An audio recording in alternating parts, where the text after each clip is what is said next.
Hello, everyone. Welcome back. I'm Kelly Tyrrell with Clearly Aligned, and I'm here with founder Dr. Stephen Schalk for podcast number 4. And today we're going to focus on retainers and retention protocols. Because if you're not holding, you're shifting. 100%. How are you, I'm Dr. Schalk? I'm good. How are you doing? Good, good. What have you been up to this last month? Last time you were Ooh, traveling crazy? yeah, I just got back from Mexico and then was working the last week. It was good. It was nice to recharge and relax a little bit and see the sun. It was like minus 37 in Grand Prairie. What? Yeah, Already? yeah. Oh, Lordy. I don't So want to I visit went, you yeah, when anytime I soon. I when I keep came saying I'm back, coming out, but I know, right? When I came back from Mexico, it was plus 31 to minus 35-ish when I got back. So it was like a 66-degree temperature swing. oh no. Yeah, Yeah. no, I don't even know where that kind of gear is. I can't I have to wait a little bit longer to Oh, yeah. visit you for sure. Come in the summer. Very good. Yeah, I've been traveling too a little bit, Montreal, and then I went west. I love Yeah, I west to heard that. Victoria, Vancouver. Yeah. So yeah, that's so Did you have some fantastic. some sushi in Vancouver? Are you a sushi fan? Oh. Oh yeah, yeah, yeah, Yeah. yeah. I eat I'll eat mostly anything, but no, I don't think we ate sushi. I'll have to put Ah. that on my list. I'm coming back out in January. Actually, Yeah. you have your it's on biomechanics. Yeah, no, it's going to be foundational systems of clear Okay. liners in Okay. January for anybody interested in coming and checking out the course. Yeah, I'm Yeah, it's going to be coming. a good time. Awesome. Awesome. Very good. So we're going to talk today about retainers. And so we'll talk about like the removable retainers, fixed retainers, and maybe some fancy ones for our special clients. Usually those are their mixed dentition or maybe Yeah. clients who are missing some teeth. Um, but so let's talk about the clearly aligned Dr. Stephen Schultz special that like 80 to 90% of your patients at new patient exam, you just know in your head already this type of treatment, this is the retainer I'm going to give you. What would that look like? Sure.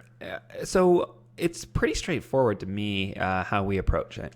And again, I'll say the caveat here: there's so many different ways of doing retention. Same thing with orthodontics. It's a creative process, and so there's no right, there's no wrong. There's just different.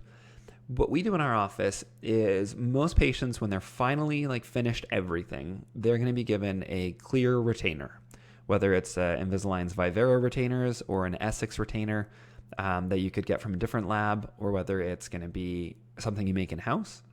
Mhm. But every patient gets clear removable retainers. I don't just ever do lingual wires because they're not going to help prevent the posterior teeth from shifting and moving. It's not going to help with grinding and wear. And so even if we do lingual wires, they're still going to get clear overlay plastic retainers that go over top of those. But 85-90% of our patients, probably more than that, we do just the clear removable retainers. We're not going to be doing lingual wires except in cases. This will probably be a question coming up later. So patients with the diastema where they have a thick frenum, you know that might open back up. So we'll tell them that they might need to get a lingual wire. Patients with a tongue thrust who don't get it corrected, it's not going to stop the tongue from opening the open bite again, but at least we'll be able to have more anchorage. All those teeth kind of anchored together with a retainer, a wired retainer is going to be helpful, but I'd rather address it at its root cause and try to change the way that they're swallowing by sending Mhm. them to a myofunctional therapist for Mhm. swallowing But yeah, having exercises. like But the belts and suspenders doesn't hurt. yeah, exactly. Belt and suspenders in some cases. And then what doesn't come up on the beginning, this is something that I'll see kind of later on, is non-compliant teenage patients are usually the ones. Adults in my office, it's like, look, you're an adult. You have the ability to wear a retainer at nighttime to prevent your teeth from going crooked. They can choose to do a lingual wire, but we charge $500 per arch if they want to do a Okay. lingual wire extra because it's not included in their base fee. But for teenage patients who are really bad, I won't charge for those retainers, but I will go ahead and, for my own peace of mind and kind of throw the whole kitchen sink at them, we'll go ahead and do a fixed lingual wire on each arch if possible, and then also do an overlay because I don't want the wire to break. And then Right. mom and dad are coming back saying, hey, retreat my horrible kid who was terrible with treatment because that wire broke on Christmas Day when they had a candy cane and you're not there. Yeah. And because you weren't there, that's why we couldn't get it fixed. We tried calling your office. And so your Exactly. response, that's why I just like having, it's a clear removable retainer that goes over top. If their teeth shift and move, well, why weren't you wearing your clear removable? Because they're told to wear it every single night, as well Exactly. as if they ever break a lingual fixed wire, that they need to immediately start wearing their removable retainer until they can come in and get it fixed, is our instruction. So Yeah, it's great. I think it's fantastic. And most patients, I mean, we're all doing aligners or a combination of aligners plus other fancy things. And so people are used to wearing these clear aligners. So it's really not a new learning curve. They're used to it. So I agree with you. It makes sense. Everyone's pretty compatible with it. And I mean, we're so Canadian when people come back in the back door for retreats because they haven't been good. It's hard because we're like, oh, we try, we should charge them. You should charge them. It's their fault. But we're just like, okay, we'll fix that for you. And you just keep retreating the same patients, and you're basically teaching them to not wear their retainers because you're their safety net. But totally. it's like going to the gym with your personal trainer. Just Mm-hmm. because you got chubby again, it's not their fault. You should pay again. That's a great analogy. We probably shouldn't tell our patients quite that. Your teeth have No. gotten chubby again, but I like that.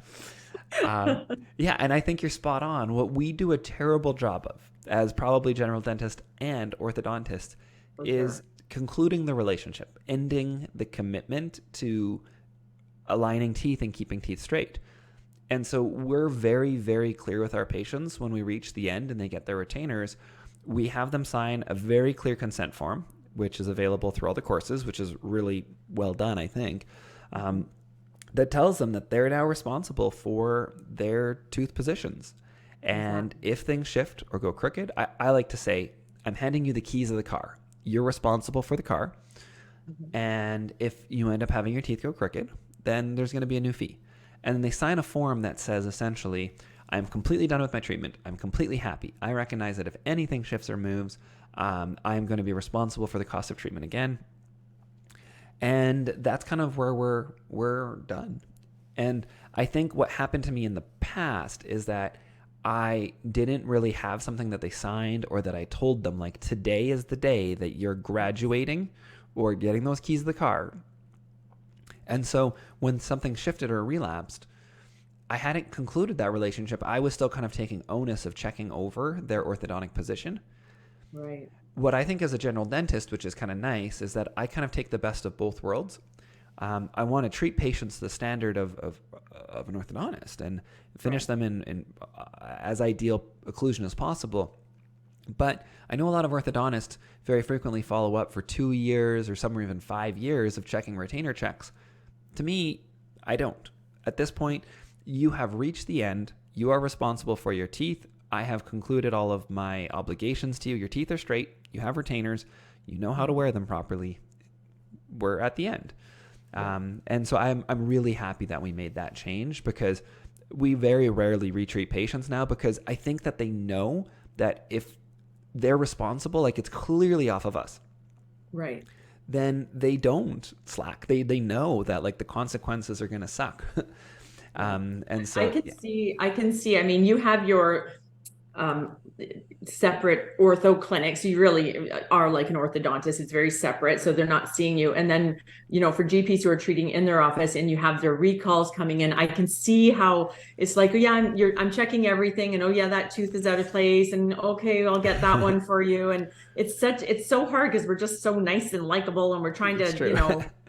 constantly keep them, happy and whatnot. But yeah, I agree. You really have to call it. The end of treatment is that debond day, even if you do follow up. So obviously in ortho specialty, we do follow up.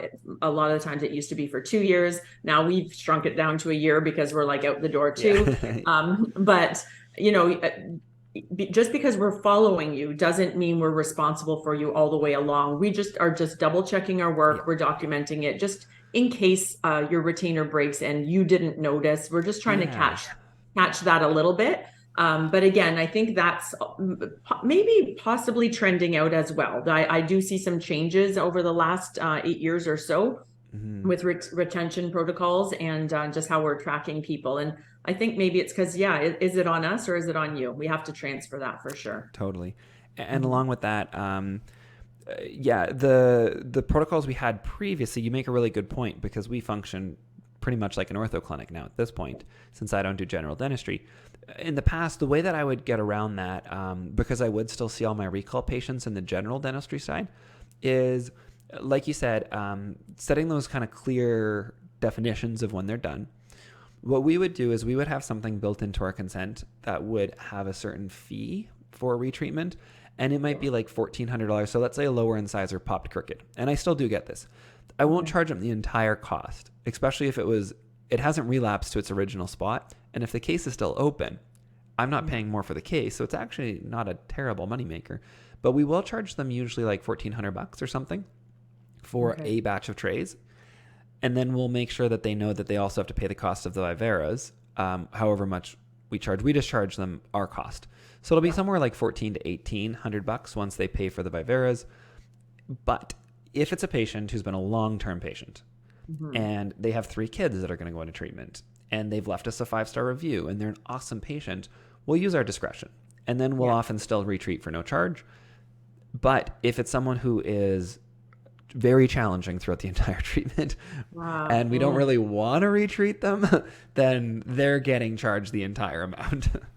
Exactly. Or the entire 14, 18. The few like ortho offices, I tend to stay where I am, so I haven't hopped around that much. But in the few offices that I've been at, when we do charge retreat, it really doesn't matter if it's fixed or aligners. But again, the case has been open because it's been 5 years. That just changed, so we got to be a little bit more careful with who we say yes, we can get you another batch of aligners to. So check your date first, excuse yourself, and check how much time you have to order some more aligners. But typically it's like, $500 to $800 Canadian, obviously, just for those patients. And again, you're right. Like there's patients where we're like, oh, we'll get this one, or you try to get away with it with an Express 8, fails every time. Or the other thing, don't do the Express 8. Do that. But what you can do is talk to your rep. If you have a good relationship, I don't think Align is trying to like make money off of people feeling crappy, or any aligner company. They don't want you to have a patient pay for treatment twice and for the patient to like go and badmouth Align and badmouth their doctor. No. I would just go and ask your rep, can you open this again for no charge, even though we're past the time frame? Do GPs, do you guys have that access to that subscription service, that Saga? Oh, you don't? No, yeah. Don't you? What Kelly's talking about, is orthos right now can get a subscription where you commit to a certain number of aligners or retainers. Yeah. And you can pay per aligner or retainer, and it comes out to be less. But you need to commit to like it's been around. volume. I know my office used it for the last few years. And so basically the thing is you have to buy them up front. So we would guesstimate, we only typically used it for retainers, but we would guesstimate how many we'd use. So we need 600 retainers in the next like 4 months, and you use them or lose them, but it is kind of, it's a good deal. Yeah. It's cheaper and we would do single arch viveras. So, whatever. Yeah. So you use them or lose them. But again, you can also use them for aligners, and there's a magical number. You can't get 15, you can get like less than 8, let's say. So otherwise you would do a package deal. But anyways, maybe that'll be coming your way soon. Yeah, it would be nice. Here Kelly is telling us about all the things we can't have. No. Sorry.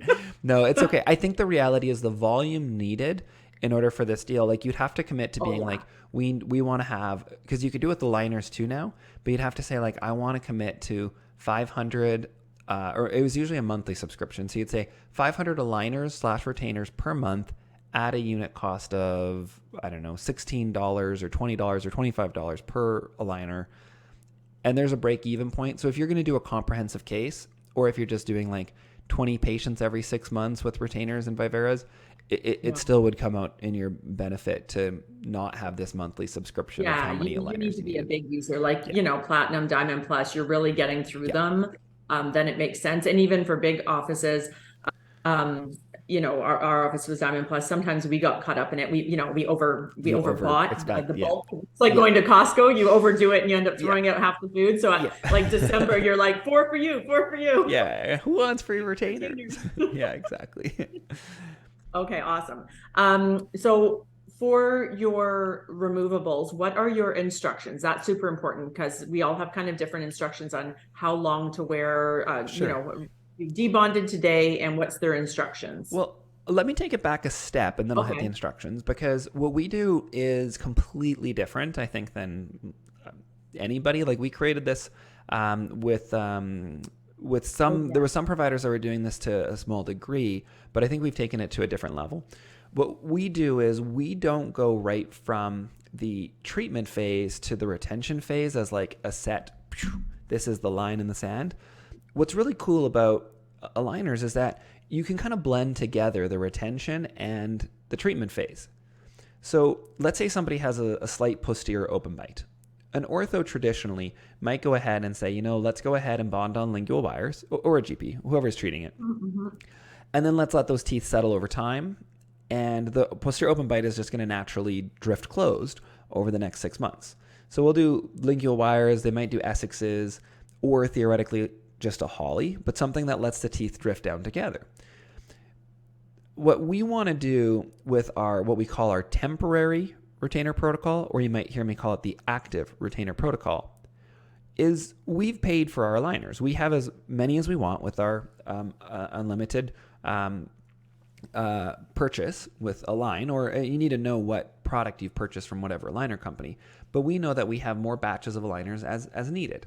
And so what we'll do is when we get to the point where we think that we no longer need attachments on the teeth, we want to go ahead and tighten up the contacts, settle any posterior open bite or any minor things that are still needing to be adjusted. Maybe there's one tooth that just needs an extra little kick of rotation. And so what we'll do is we'll order aligners. We'll order Invisalign aligners without any attachments. So we'll tell the technician, no attachments, please. And we'll order 6 months worth.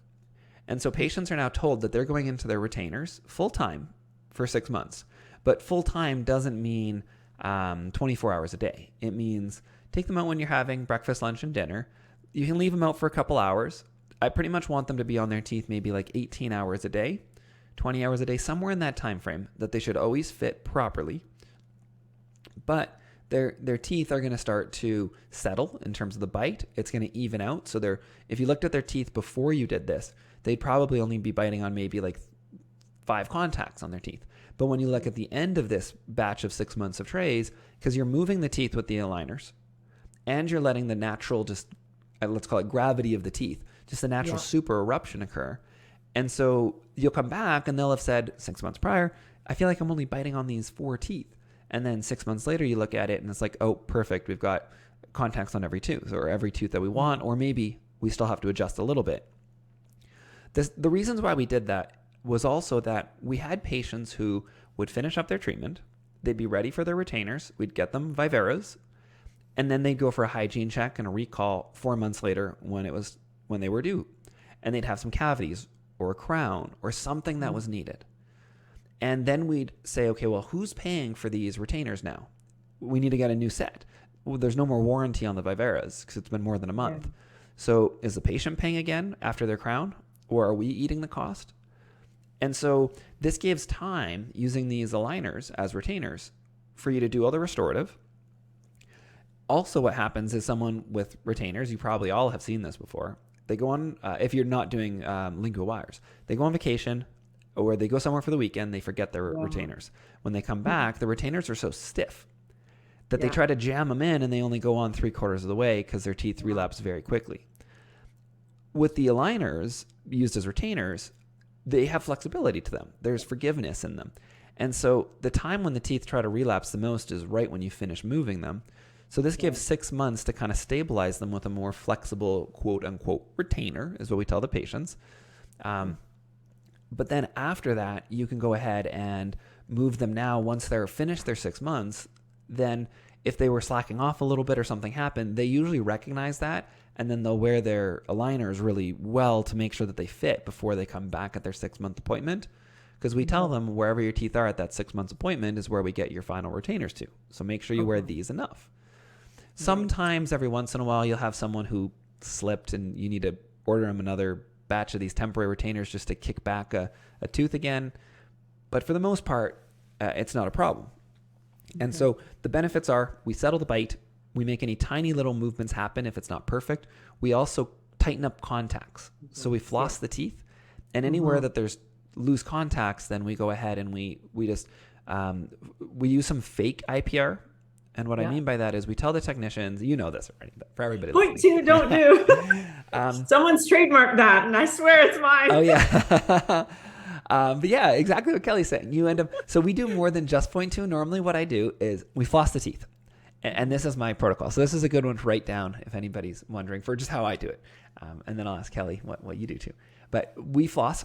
If the contact is really light, we have them do 0.2 millimeters of IPR between that contact that we don't do. Hence Kelly's statement. 0.2 don't do. If it's if we floss and it's no longer just a light contact, but it's a complete, what I call an air ball, where you miss, like, it looks like it's closed, the contact, but it's an air ball. Yeah. Then 0.3 millimeters of fake IPR. And if you visibly can see space between the teeth, then I do 0.4 millimeters or more of fake IPR. Yeah, that's good. I've never really thought about that. 0.3 for sure. But yeah, if you can really look through, because honestly, you want over closure. That's basically what you're asking for, more than you need. So that's fantastic. I like that. I like that a lot. Now, how would you ask the technicians for these active aligners? So, I mean, if there's a little 3-3 that needs to be tucked in, we know how to ask for those little rotation, but how do you get your 6 months worth? What's your verbiage? Yeah. So we go through it way more in the course. So like it's all written out and you can just copy and paste it there. Got to get to the course. Yep. It's a little, again, I try not to hold anything back from anybody listening, but sometimes it's hard to verbally explain something in a 1 hour or 45-minute podcast. But the main things is we have limitations to how much the technicians are allowed to move the teeth. So we won't let them do like crazy movements. It's mostly allowing them just to settle the teeth into full contact. So we tell them we want perfect occlusion at the end, but we want to limit the amount of root movements. So no root movements on the teeth. Rotations are allowed up to 5 degrees. Right. And extrusions are allowed because we're letting the natural super eruption occur. It's not actually the trays extruding the teeth. But so extrusions are really only allowed in the posterior for a posterior open bite. We don't extrude anterior teeth. And then what I tell them is I'd like to have 11 active aligners and 4 passive. Okay. So those 11 active, then what it means is that patients change every 2 weeks. Okay. And so if you have 15 aligners and they change every 2 weeks, that's 30 weeks. So we bring them back at the 26 week mark, which would be essentially 13 aligners in. So whenever my patients come in, we book them so that you're finished with your treatment of actively moving most of the teeth, and we take off all your attachments. We take off all your buttons, no elastics, nothing like that. Now we go ahead and we book you back immediately for 6 months out. It's in the schedule, it's booked. We order those aligners. So just tighten up the contacts. We give them 15 of them that they pick up at the front desk. And so by the time they come back, they're usually coming in. They're on tray 13. They have 2 more to hold them. We scan them up, take their final pictures, and then we order them their viveras or their Essex or whatever it's going to be that we're finishing with at that point. Okay, awesome. And then I think that's good. For usage and where we just tell them brush with water and your toothbrush. Okay. You asked before, what are our instructions for patients who are in their actual final viveras? Because then at that point, now we say to them, it's time for you to go into your final viveras, your final retainers. And we tell them that they can wear their retainers anywhere. We're different. We're not trying to make money on our retainers. I know some practices, it's not wrong for sure, but you could say to patients, please change them every year, and you have 4 years worth. We just tell them, I tell them, look, I had my retainers when I was a teen for like 10 years for 2 of them. Yeah. Like they can last a really long time, but you have to take care of them. So I tell them, change out your retainers. First, if you do the 4 viveras, let's just talk that protocol. If you do 4 viveras, I tell them wear each vivera for 1 month. So wear it until it breaks in, just like if you want to break in tires, right? And we're rotating the tires. Then once you get past a month and they're all broken in, wear each one for 1 year. Okay. Then change to the number 2, number 3, number 4. And after those 4 years, if they're still in good shape, go back to number 1 and cycle through again. And you can keep doing that. And once you've broken them or lost them or they're too gross and you're down to only 2 remaining, I don't ever want you to get down to only 1 left. So when you're down to 2 and they're getting both pretty gross and kind of on their last legs, you let us know. We'll get you more. Okay. Oh, I like that. Yep, that's good. I like the breaking in because even though Invisalign plastic is very forgiving and it's comfortable, I have them or whatever. It's like a new pair of shoes. It's great if you can break it in and recycle. Never thought about that. There's my pearl of the day. And why we did it is because this retainer protocol had been going so great, but then people would come back at year 1 or year 2 or year 3 and they'd say, Dr. Schalk, my teeth have shifted. I just put in my new retainer and my old one fits perfectly and this one still fits perfectly, but it's so tight. And you told me tightness in my retainer means my teeth are shifting. Yeah. And I'm really worried that something shifted. And it's like, oh no, it's just because it's new plastic. And that's why if you can break them all in first, we went from probably 3 or 4 people, not a lot, but 3 or 4 people out of 100 coming in saying my teeth have shifted. And then you have to walk them off the ledge because they're the type A, really stressed patients. And no, you're fine. Instead, it was like, why don't we just get them to break them in? And then now nobody ever comes back saying like, my retainers are too tight, my teeth shifted. Exactly. Yeah. Okay. So we used to do a similar with your like kind of active retainers for our mixed dentition because we do a lot of mixed dentition phase 1 to phase 2. So we would order 12, a set of 12 upper and lowers. They would change once a month and growing kids. And of course, you're watching for these erupting. We're going to talk about some of these fancier things that you can do. But using your retainers that you already ordered, these are just basically your aligners that you've already ordered and just being a bit more creative with them, but that works really, really well. And now these kids, this is a little bit different. They just would wear them at night, like after school at night, because we didn't trust our children for the whole don't have continue on. They get burnt out. Yes. Yeah, and it's phase 1. The world's not going to end if they relapse a little bit. We're not trying to get any phase 1s to perfection. We're just trying to hold steady. So, but I do like that idea a lot, and using what you've already purchased in the softer plastic to get what you can out of it. Yeah. So mixed dentition, I know on your Facebook site that was definitely a question. What are some creative solutions that you use particularly for erupting premolars? It's always the premolars or canines that are coming in a little bit later, and how to navigate that. Sure. Again, selfless plug here that the mixed dentition courses really go through a lot of aspects. Like there's a good hour and a half, 2 hours of content just on retainers and how to like transition these kids. So I'll only be able to give a surface overview. But just a little. Sure, totally. Little. Yeah, totally. So here's my surface overview. When teeth are falling out and new teeth are coming in, what you have to know is that retainers are going to stop fitting at some point, or aligners, if you're using those as your retainers, things are going to stop fitting, and that's totally okay. The key is that if you have, this is why I like doing comprehensive cases on these kids, because once their teeth stop, their aligners stop fitting because a premolar is erupting into the primary first molar position, then you go ahead and you just rescan them and get them a new one. But the teeth that most frequently cause the trays to stop fitting is not, I'm just going to refer to them as the C's or primary canines, D's are first primary molars, and E's are the second molars. And for anybody from the States listening, that's how we in Canada refer to things. And then so catch up to us for once. For once we're on this side. Yeah. So the C's, for example, the canines, the primary canines, when they exfoliate, we want to make sure that we've created more room around those primary canines, so that when the permanent canine erupts, it usually doesn't cause the tray to stop fitting. The D's, or the first molars, primary molars, when those fall out, the new premolars are wider in width, buccolingually, than the primary first molars, the D's. And so you often find that the trays stop fitting when the first premolars erupt. The second premolars, when they start coming in, they're coming into the E position, the second molars, primary molars, and those teeth are huge. So you've got lots of room in the trays. So really it's mostly when the fours erupt into the D position, the first premolars into the primary first molar position, that's when the trays stop fitting. So if you have a comprehensive case started, then you just go ahead and you just do a new aligner, a new batch of them. But what you can do if you don't, and you've done your 12 aligners like Kelly said, that are just holding the position, but then a year later they come in and things aren't fitting. You can do something called a modified throw.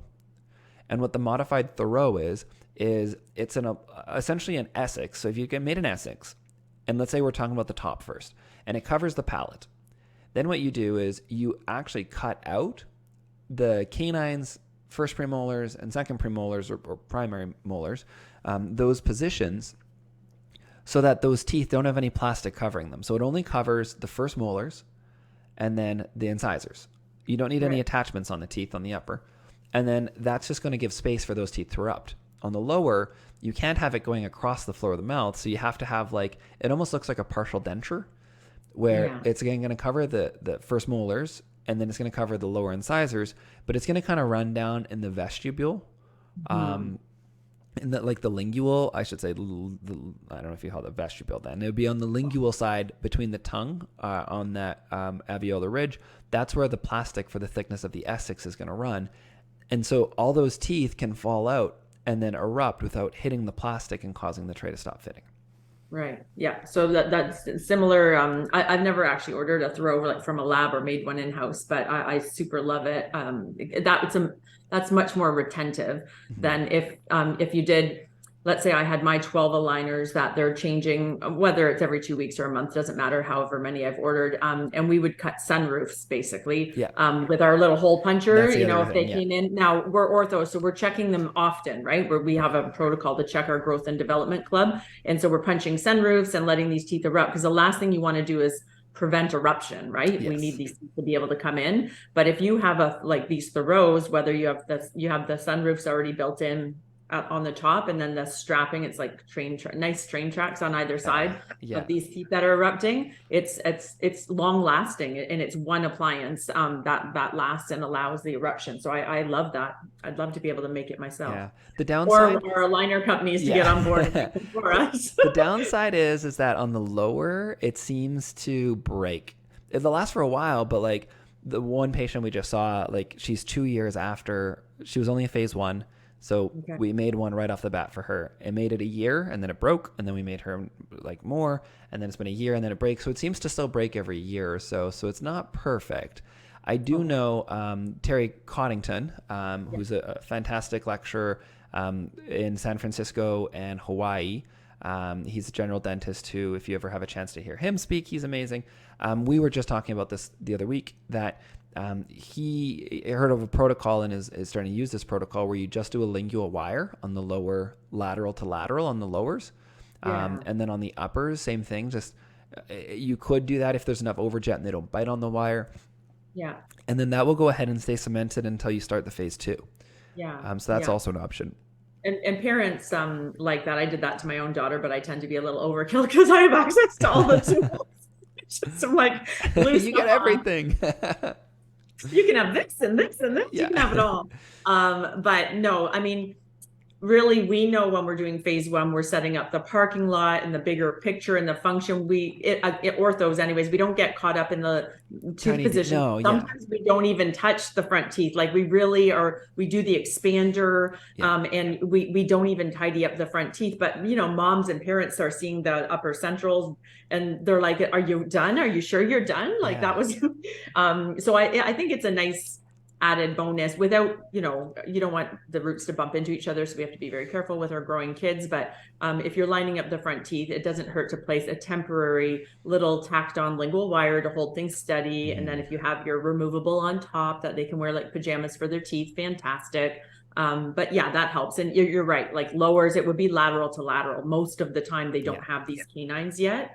And then that kind of leads us into fixed retainers for when and if we do decide to use them, because they still are popular. In ortho specialty, I'm seeing a trend towards more just removables for the majority of cases. And then of course, for the diastema cases, tongue thrusting, and in certain special cases or patients who demand them, we still glue them. But there seems to be a trend towards just doing removable, putting the onus on the patient. And also it's easy to clean, it's easy to take care of, and it's a lot less chair time for emergencies and whatnot. So there's a variety of reasons that it's trending that way. But sometimes we do have to place a fixed wire. And I've also seen the trend where it used to be a stainless steel wire that we very meticulously had to wire bend because it needs to be passive, but also fit into all those little curvatures and, interdental spaces.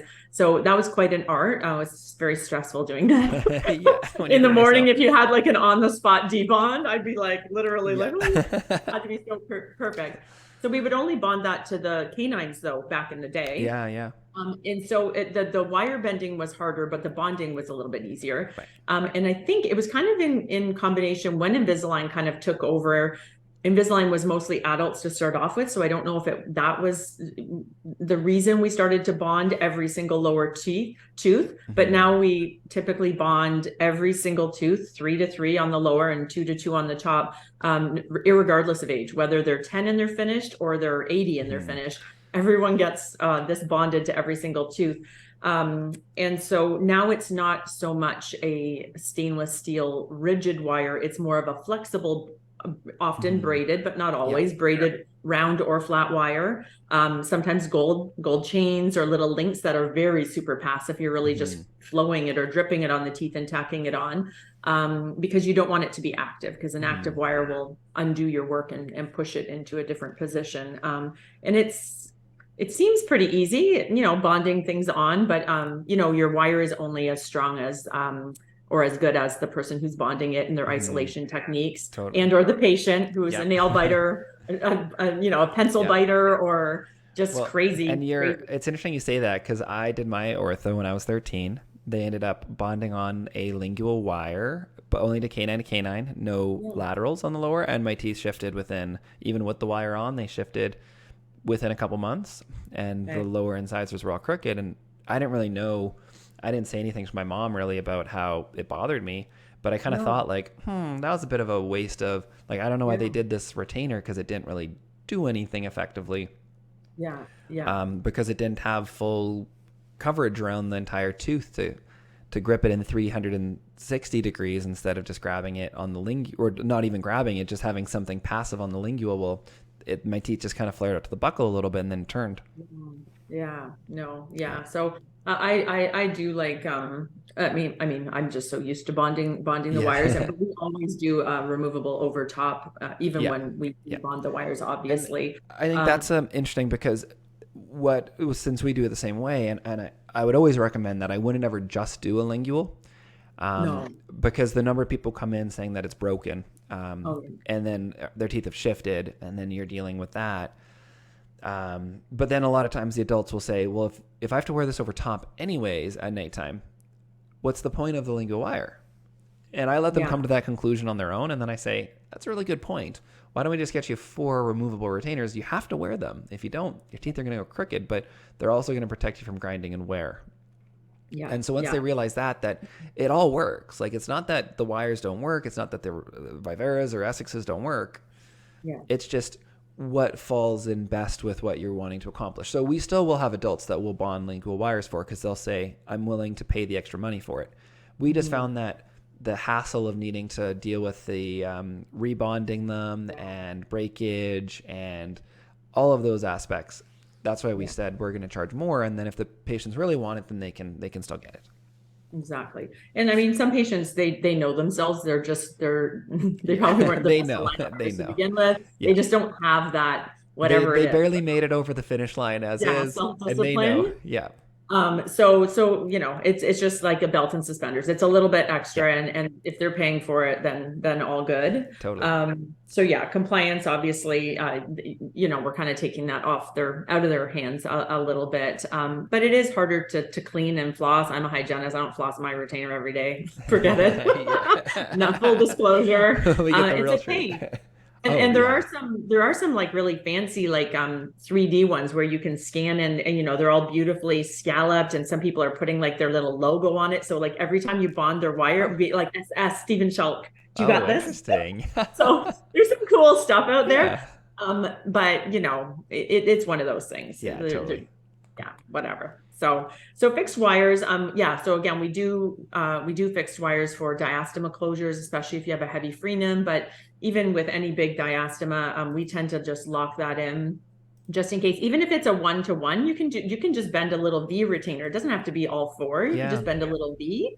That works out well. Our open bites. Let's go to open bites. Open bites, to retain open bites, you can do your best, but oftentimes it's so Yeah, I hard. can show you a dozen patients with fixed retainers who didn't fix their tongue habit after their braces, Yeah. and they've got open bites, and they've literally got their lingual wires cemented the day that they Yeah. finished, because you can't cement all the teeth in a retainer in a No, lingual no. wire, and so those four teeth still intruded and flared out on both the upper and lower arch, and so they still have an open bite even with the retainer.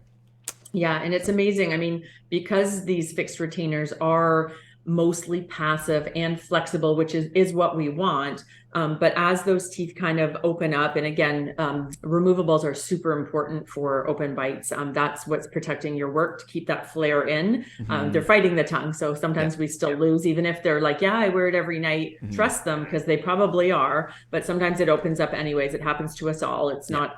not like our treatment plan wasn't good. It's just this is just life. Totally.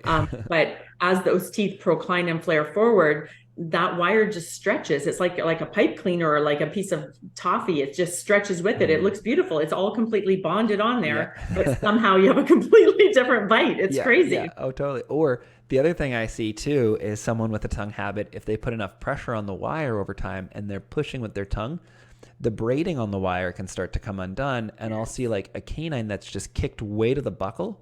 Yeah. And I've actually seen some pretty serious recession and gingival problems just because that wire started to unbraid and then it actually became active, which again, to Kelly's point of not wanting things to be active. Exactly. Okay, so we talked about open bites and like removables and fixed and when we should use both, and that would be an example of using both.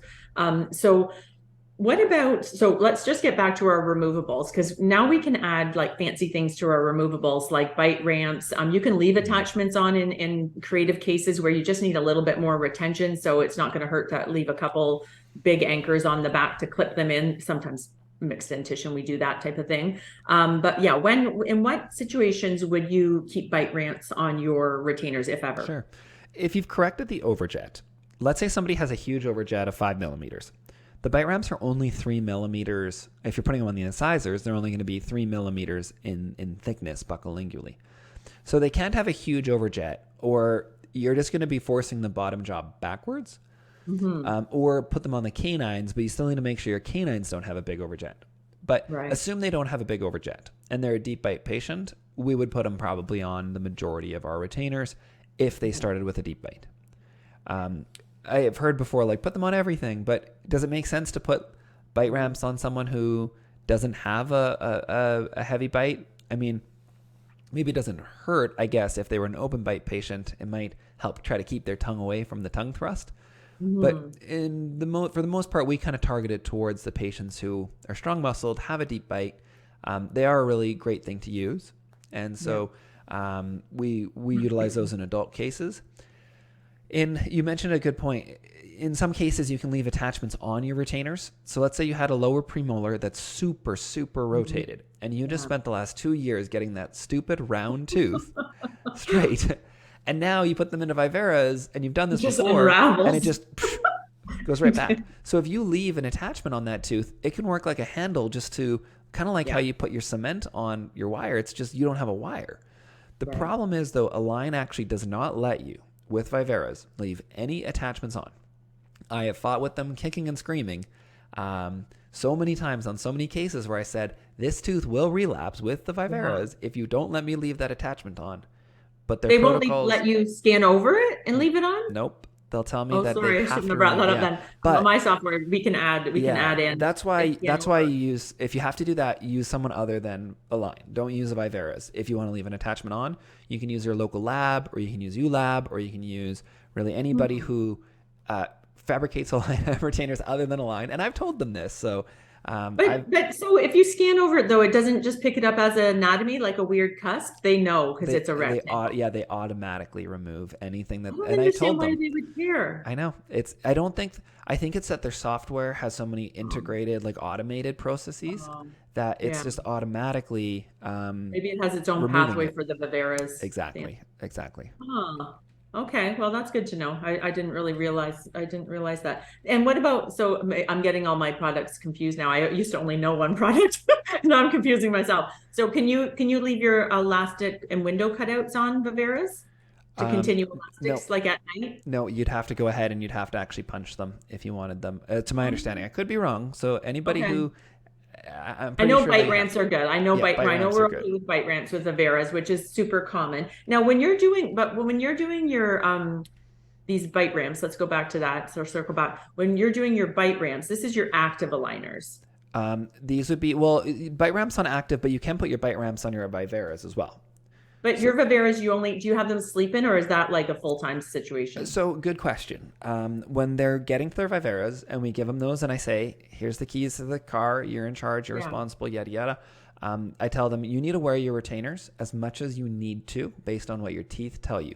So listen to Okay. your teeth. If it's really tight, you Yeah. have to wear them full time, maybe another 6 months. I know some orthos that will have their patients wear viveras for 1 full year for every single case. Wow. I think that's maybe a bit overkill, but I also know some that will never have their patients wear them. Yeah. I've done that before in the past, and I just went to nighttime, and then I had some that didn't turn out as good. So I Yeah. really like that 6 months is kind of our baseline of wearing the active retainers or temporary retainers. And then once we get past that point, then I tell them you need to listen to your teeth. You've gone through treatment. You know when your trays feel tight. If they're Yeah. tight, you need to wear them more. But you're responsible for that because you know. I don't Yeah. know if it feels tight or how it's looking, so you're in charge. Okay. And I so like some that. patients will then say to me when we follow up with them at like regular dental recalls, they'll say, "Yeah, I had to wear them for like an extra month or 2 months till they didn't feel so tight every time." Okay. And then other people will be like, "Oh yeah, no, I went straight into nighttime and it was great." And so if they're just when they get to just the nighttime, or if you just ordered, let's say they're just wearing them at nighttime and they have bite ramps on them, it's not really doing anything, right? Because like unless you're a clencher. Yeah, it's just pretty much trying to help. It's not actually going to actively intrude the teeth or anything. It's just Okay. using their occlusion. So rather than having their occlusion focus on their posterior teeth and they're Yeah. intruding those teeth through the Okay. heavy bite, instead they're hitting, and so they're actually doing a little bit of intrusion on their anterior teeth, or at Okay. least preventing their posterior teeth from being intruded. Okay, if they do close them during sleeping. Yeah, Okay, if all they right, do. Yeah, that was good. yeah. So that's great. So bite ramps. I know like for retainers, and again, I guess I'm starting to wonder how I was doing this before I discovered ULab, but we did used to have a protocol, and maybe I was doing active aligners like you or mixed dentition. I think it was for some of our adults too, though, and maybe we were hand punching. But yeah, we did Right. Keep the say, elastics continue rolling. your elastics at night, just for that extra. You've done all this work for 2 years. Hmm. Let's not, relapse. And they were good with that because it was only at night. We weren't, Yeah. holding them hostage too much. So Yeah. that worked really well.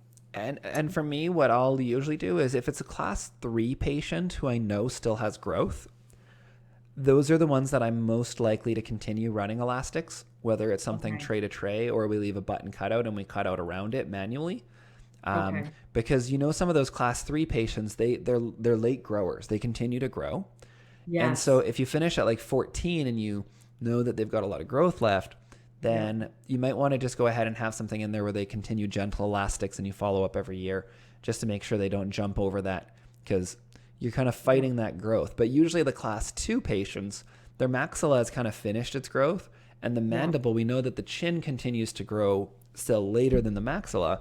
And so if they were a little bit class 2y and you're kind of feeling like they're right, but you know that normally their jaw is going to keep growing a little bit more still than their maxilla. And so for that class 3, we're kind of coming to the end here, but for the class 3 patient that you finish, they look gorgeous, and you're continuing your elastics. You know how you end up getting that space distal to the 3, 4, like their jaw's still growing, and we're fighting that. Do you do anything special for that, or do you order another set, or like what you've seen that, right? Where the class 3, like they're finished, there was no spaces for sure, and then they come back for like 3 or 6 month check, and all of a sudden there's spaces, and you're like, oh crap, they're still growing, and you're constantly trying to Yeah. fight them. Well, yeah, if the lower jaw is still growing and it's pushing against the upper teeth, they'll start getting some gapping on their top teeth because it's pushing the maxilla forward. Um, So yeah, it's not something that with the like aligner or the retainers, like viveras as the retainers, I don't find it to be nearly as much of an issue because you've got that 360 wrap around every tooth. Okay. Um, but yeah, that Maybe would be just the kind of the main frosted thing. plastic. Yeah, I Okay. think that it's when you start having the wires, you notice that the teeth distal to the wire is the one that starts to get a gap between it because their bite is forcing those teeth further forward. And then the other thing is you might need to do some IPR. If you're noticing that on cases, you might need a little bit of IPR because you need to have the bolton corrected. And so if their Okay. bite is heavy in the anterior and the bolton wasn't corrected, that can also be a cause of what you're describing. Right. It's just going to correct itself one way or Yeah, another. exactly. The body has an Awesome. amazing ability to kind of find its final position. Well, I think that's great. So I mean there are so many options for retainers, and I mean there are other things. Your local lab can make you hollies, which is, basically built-in sunroofs and little springs for those teeth that kind of get away from you. Yeah. So there's a lot of creative options, and you can put, your own logos and things like that. But keeping it simple and with the clear aligners, retainers that we're already used to, that just makes sense. It's kind of streamlined. Yeah. And I think the same thing, setting your patient up for success, and get the parents involved just with, educating them, like, how do your teeth feel? You know how this is, put the discipline and the onus, the Yeah, totally. responsibility on them. Yeah. And you So know you don't, that they should be successful because when you go from like aligners to a holly, hollies work great. They're like the gold standard of retainers because they hold the teeth in position, but they also let extrusion and you can rotate and you can put springs on them and all that jazz, like you said. But what's your confidence level that you're going to go from like, you're kind of going back to like the braces of old retainers, so school. to speak. Yeah. Like now they're not going to wear them. So it's like, does it do good? Even if it's better than theoretically, a lot of studies showed that like every single retainer works and they work Yeah. well. It's Yeah. just which patients have to do it and Yeah. which one do you prefer to use in your practice? Exactly. And to that point, I mean, we have a lot of families that are, split homes or Yeah. cottages and whatever. So set them up for success, give them multiples. Don't hold back and just give them one because you're saving costs. Yes. That will not save you costs. No. They will be back in there with lost things and emergency visits. So if at the new patient exam or at some point during treatment, they have different homes, they Yeah. need retainers and products in each home to be successful. Yeah. I'm not saying you have to Absolutely. order duplicate aligners, but Make sure that'd they, be nice. yeah, make sure that's what we do. Everybody as a baseline gets at least two Essexes, if that's what we're doing. And then they have the option to pay for the Viveras at the end. So the Essexes are included. They get two sets. If they want to pay for the Viveras, then we charge just what the line charges us. So it's like $400 and that gets them 4 sets. And then no matter what, though, we don't just give them one because there's been too many sad stories I've heard about people only getting one and then losing it and then they're screwed. Yeah. Yeah. And I would also say, don't forget about your population, because a lot of you, our audience is GPs, your population who have fantastic teeth, who are in your hygiene chairs for recalls or in for fillings, because aging, obviously, you start to shift, even if you have beautiful teeth Mm-hmm. start to shift in that direction. So educate them that, hey, why don't you hold what you have now before it relapses, before you become my next Invisalign patient and you end up with a retainer anyways. Yeah. It's very preventative, and it's also like another source of income, whatever you decide to charge. And to that end, a value pack for our Invisalign patients, you can just e-blast this stuff out. You already have their contact. You're saying, Mm-hmm. hey, Yeah. it's been 2 years, 4 years, whatever, since your last visit. We have this special on, or Yeah. whatever Yeah. your thing is. Exactly. A great way to keep in touch and stay top of mind and protect your investment of Yes. all these treatment plans that we're spending hours on coming up with together. Totally. And your team is delivering and they're wearing it. So protect their smile with retainers. Yeah. Awesome. Well, Awesome. fun chatting again, Kelly. This is always All right. one of the best parts of my month. Awesome. Yeah. We'll see you next month and we'll have to come up with another topic. Yeah, sounds great. Awesome. Okay. Take care. Enjoy your day. You too. Bye.